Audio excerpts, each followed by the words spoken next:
wabarakatuh. Bismillahirrahmanirrahim. Alhamdulillah wassalatu wassalamu ala Rasulillah wa ala alihi wa ashabihi wa mawalah, amma ba'd. Kita meneruskan kajian kemarin yang sempat terpotong karena ada kendala teknis. Ini akan melanjutkan kajian tentang Kitabu Asrorit Toharoh. Bab menjelaskan tentang rahasia-rahasia toharoh yang ada di dalam kitab-kitab fikih.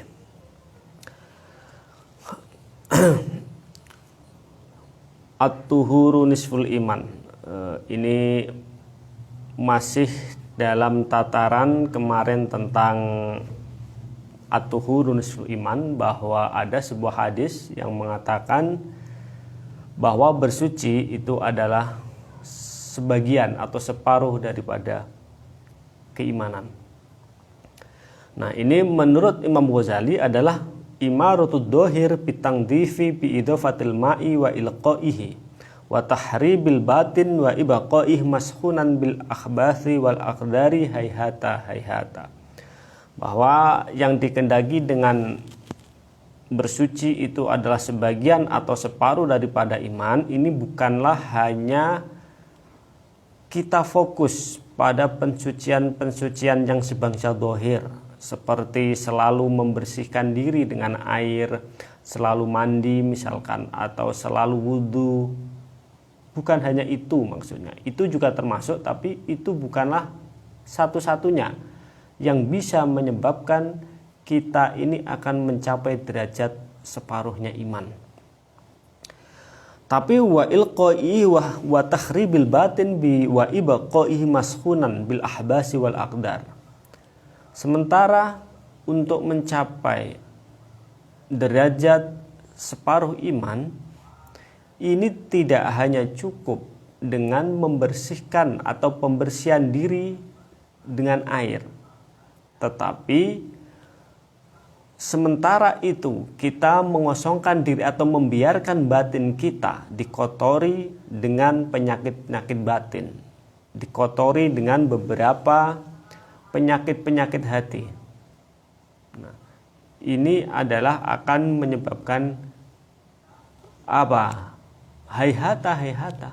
Ini akan jauh, ya, akan jauh dari apa yang diharapkan dengan at-tuhurun nisful iman. Jadi menurut Imam Ghazali, yang dikehendaki dengan at-tuhurun nisful iman ini adalah pencapaian pensucian yang melibatkan pensucian batin, yang melibatkan pensucian diri dari segala sifat yang mengotori jiwa kita, segala sifat yang menjadikan hati kita ini tidak terpuji. Misalkan hasad, dengki, hasud atau hasad sama saja, kemudian misalkan suudon dan sebagainya. Nah, ini adalah alasan kenapa dalam bersuci ini tidak cukup hanya mencapai pada pensucian yang sebangsa dohir saja. Wat taharatu laha arba'u maratib. Kemudian selanjutnya bersuci ini menurut Imam Ghazali ada 4 tingkatan. Apa saja? Al-mardabatul ula, tadhirud dohir anil ahdathi wa anil ahbasi wal fudolat. Jadi tingkatan pertama dari pensucian ini adalah mensucikan dohir dari segala hadas, mensucikan anggota dohir dari segala kotoran serta najis-najis yang ada. Nah, ini adalah tingkatan yang sering dipakai, tingkatan yang sering digunakan oleh para ahli fikih, tingkatan yang digunakan oleh orang awam. Ini adalah tingkatan pertama, yaitu badan kita harus selalu bersih, misalkan dari hadas kecil, dari hadas besar, kemudian dari najis, dari kotoran, dan dari sesuatu-sesuatu yang oleh syariat ini adalah dianggap bisa menghalangi keabsahan melakukan ibadah mahdhah. Berarti misalkan mau sholat harus mensucikan pakaian, mensucikan tempat, dari najis dan segala kotoran-kotoran yang tidak diperbolehkan untuk dipakai sholat, atau pakaian-pakaian kita juga harus bersih dari najis, baju, sarung, atau kopiah. Nah, ini harus tidak boleh ada najisnya. Itu tingkatan pertama. Jadi itu tingkatan dasar menurut Imam Ghazali. Tingkatan dasar bagi seseorang untuk mencapai asrori toharoh tadi, untuk mencapai atuhuru nisful iman. Selanjutnya, al-martabatu ats-tsaniyatu. Tingkatan kedua dalam bersuci menurut Imam Ghazali adalah tadhirul jawarihi anil jaraimi wal athami, yaitu mensucikan anggota dari beberapa perbuatan dosa. Jadi pensucian tingkatan kedua adalah mensucikan diri dari berbagai perbuatan yang menyebabkan dosa. Dan ini banyak sekali, misalkan kita harus menjauhkan diri dari yang namanya ghibah, harus menjauhkan diri dari yang namanya mencaci maki. Bukan malah caci maki ini seolah-olah adalah kewajiban. Karena sekarang banyak sekali, kalau tanpa mencaci ini tidaklah afdol katanya. Bahkan ada yang menghukumi mencaci maki pemerintah itu hukumnya malah sunnah. Ini luar biasa ini. Dan itu sesuatu yang harus diluruskan ya. Sesuatu yang harus diluruskan. Jangankan kepada pemerintah, mencaci maki kepada sesama, bahkan mencaci maki kepada orang yang mungkin dalam berbuat salah, itu juga tidak diperkenankan.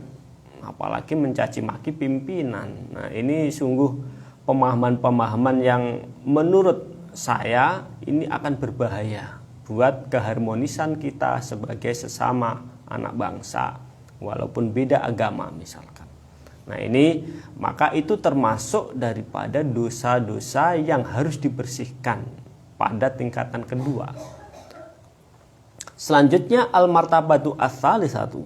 Tingkatan ketiga dari bersuci ini adalah tadhirul qalbi anil akhlaqi al-madmumati, yaitu membersihkan diri dari hati yang dipenuhi dengan akhlak-akhlak yang tercela, waradhaili, dan beberapa sifat-sifat yang bisa merendahkan diri, al-mamqutati, yaitu yang tidak disukai oleh Allah Subhanahu wa ta'ala. Misalkan ada sifat kibria ya, sombong, ujub, membanggakan diri karena mungkin dia merasa mempunyai prestasi ataupun yang lain-lainnya. Nah, itu tingkatan ketiga. Selanjutnya al-martabatu ar-rabi'atu, tingkatan bersuci yang keempat adalah tadhhirus sirri amma siwallahi ta'ala, yaitu membersihkan hati kecuali hanya ada Allah Subhanahu wa ta'ala. Nah, inilah tingkatan-tingkatan toharoh yang dikehendaki oleh Imam Ghazali dalam Asrori Toharoh ini, yang pada intinya bahwa toharoh ini tidak cukup hanya pada tingkatan pertama, yaitu pensucian badan atau pensucian anggota dohir dengan berbagai air yang sudah dijelaskan oleh ulama fikih. Misalkan airnya harus tohir mutohir, air mutlak yang tidak berubah salah satu dari bau, warna, dan rasa ketika kena najis. Kemudian dijelaskan kalau tingkatan kedua ada namanya air yang mustakmal atau air tohir tapi ghair mutohir. Kemudian ada air yang makruh, ada air yang najis. Nah, setelah kita pada capaian pada tingkatan pertama itu, maka menginjak kepada tingkatan kedua, yaitu membersihkan dohir dari tingkatan kedua, yaitu membersihkan badan dari berbuat dosa. Termasuk dosa di situ adalah sesuatu yang diatur fikih, dari mulai jinayat, kemudian dari muamalah. Di muamalah kita sebisa mungkin untuk menghindarkan misalkan riba, atau justru diharamkan misalkan adanya, termasuk riba diharamkan, mencuri, menipu dan sebagainya dalam muamalah-muamalah. Di situ diatur kita harus menghindarkan dari situ supaya kita bisa mencapai pensucian diri di tingkatan kedua. Kemudian menipu dan sebagainya itu. Nah, setelah itu adalah masuk kepada tahapan ketiga, yaitu hati kita dibersihkan dari akhlak-akhlak yang tidak disukai oleh Allah, termasuk merasa diri lebih baik daripada yang lainnya, ujub, takabur, riya, sum'ah, hasad dan sebagainya. Itu adalah termasuk tadhirul qalbi anil akhlaqi al-madmumati waradha'il al-mamqutati.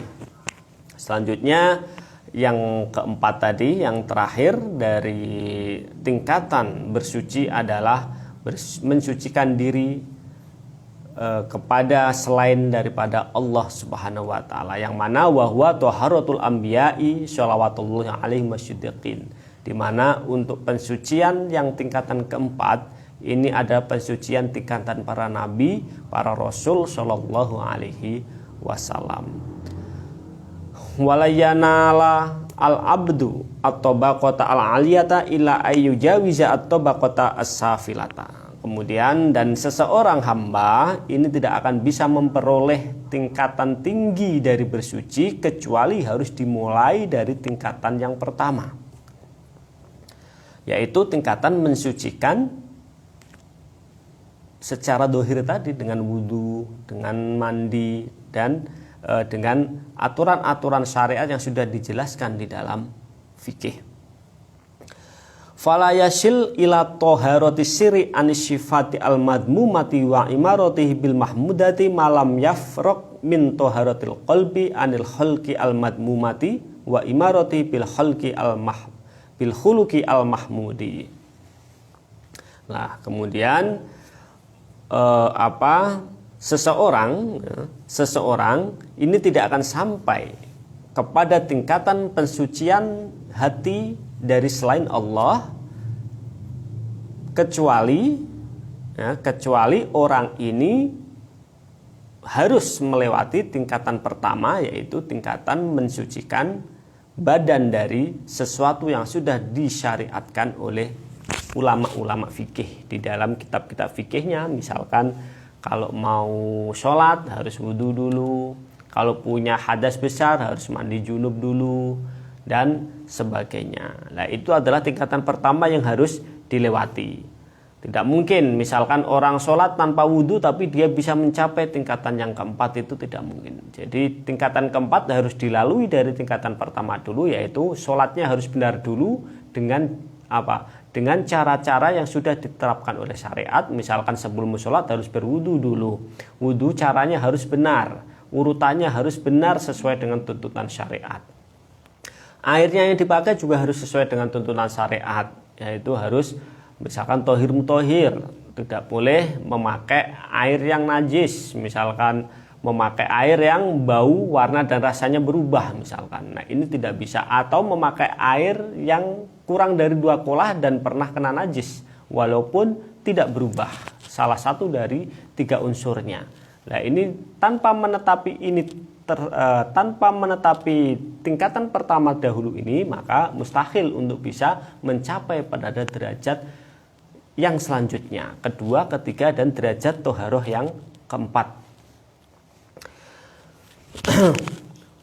Walayasila ila dalika malayaharok min tohadul jawarih andil manahi. Kemudian dan orang tidak akan bisa mencapai kepada derajat atas selama orang ini belum bisa mensucikan anggota badannya dari sesuatu yang dilarang oleh Allah Subhanahu wa taala dan menggantinya dengan berbagai kegiatan yang taat kepada Allah. Jadi anggota badan kita yang dikehendaki dengan tingkatan kedua itu ya. Tingkatan kedua itu kan mensucikan badan dari segala dosa sambil melakukan perbuatan yang taat kepada Allah Subhanahu wa taala. Nah, ini adalah tingkatan-tingkatan yang mesti tidak bisa kita tinggalkan. Jadi harus satu persatu naik dari step 1 kepada step selanjutnya. Sehingga setelah kita bisa mensucikan diri dari perbuatan, bisa mensucikan diri dari hadas, misalnya berarti wudhu dan sebagainya, dari sana kita akan melangkah kepada tingkatan kedua, yaitu melakukan perbuatan taat kepada Allah serta meninggalkan larangannya. Jadi tidak cukup misalnya kita rajin sholat, wudhu benar, sholatnya benar, tetapi kita suka menyakiti orang lain. Nah, berarti pensucian kita itu hanya pada step pertama saja, belum bisa naik kepada tahap kedua. Karena tahap kedua ini adalah badan kita harus taat kepada Allah, kemudian mensucikan diri dari perbuatan yang bisa menyakiti orang lain. Maka ketika kita melakukan wudhu dengan benar, ketika kita melakukan sholat dengan benar, dari situ pula kita harus meninggalkan perkara-perkara dari dohir yang bisa menyebabkan orang lain sakit karena perbuatan kita. Nah, ini yang biasanya suka dilupakan. Yang penting kita sholat terus, puasa terus, tapi suka menyakiti kepada yang lainnya. Nah, ini adalah berarti kita belum bisa naik step kedua, yaitu step atau tingkatan bahwa bersuci ini kita harus mensucikan diri dari perbuatan yang bisa menyebabkan mencelakai orang lain, perbuatan yang bisa merugikan orang lain, atau perbuatan itu bisa mencelakai dan menyakiti kepada yang lainnya. Nah, ini suka diabaikan lah ya. Banyaklah ya sekarang orang yang agamis, seolah-olah agamis, katanya sholatnya kenceng, tapi ternyata perbuatannya masih suka menyakiti kepada yang lainnya, bisa dengan menghujat, kadang mencaci maki, atau bahkan menjelek-jelekan tanpa dasar yang jelas. Mereka hanya berdasarkan prasangka saja, tanpa adanya misalkan bukti-bukti atau fakta-fakta yang ada. Nah, ini berarti belum bisa mencapai pada derajat toharoh yang kedua. Wa kullama azza al matlubu wa syarafa sya'aba maslakuhu wa kathrat aqabatu falatadunu anna hadal amra yudriku bil muna wa yunalu bil hawina.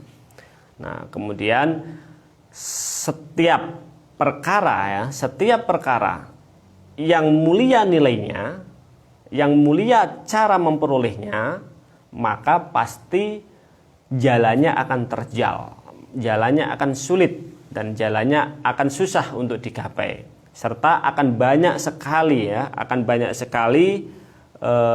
ganjalan-ganjalan, akan banyak sekali gangguan-gangguan. Maka janganlah kamu menyangka bahwa perkara ini akan hanya bisa ditemukan dengan berandai-andai. Akan bisa ditemui perkara ini dengan hanya melamun saja, atau dipikirkan akan nyampe, tidak bisa. Jadi perkara-perkara kita bisa mencapai 4 derajat itu harus diperoleh dengan sesuatu penuh perjuangan. Pertama, bagaimana kita menjalankan syariat secara benar.